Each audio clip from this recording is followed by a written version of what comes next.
Bien, bonjour, je suis Nadine Vivier, donc présidente de l'Académie d'agriculture pour cette année 2020.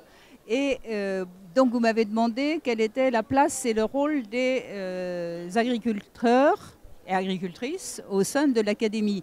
Alors notre principe, c'est que nous essayons de réunir à l'Académie à la fois les théoriciens et les praticiens.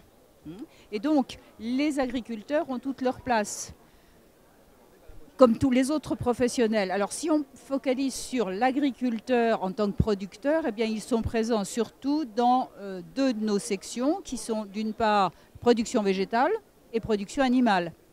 Donc dans les productions végétales, nous avons des producteurs de céréales, des producteurs de bovins, de chevaux, etc. Et puis nous avons aussi surtout, je dirais, des producteurs qui sont très ouverts, attentifs au changement. Et donc, nous avons surtout ceux qui sont intéressés par la transition agroécologique, le respect de l'environnement aujourd'hui.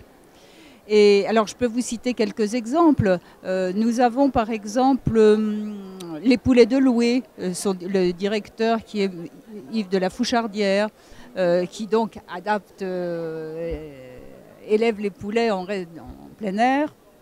Nous avons, ah oui, pour le vin, Madame Nicole Roscam-Bruno qui est à Saint-Émilion.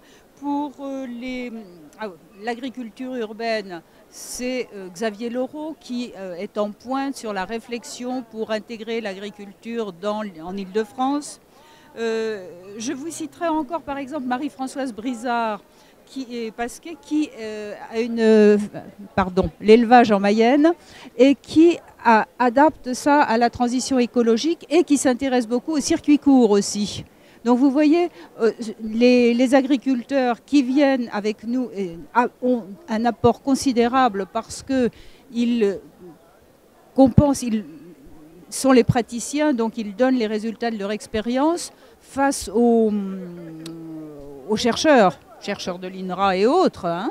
Et donc, ils montrent comment on peut adapter, faire mieux.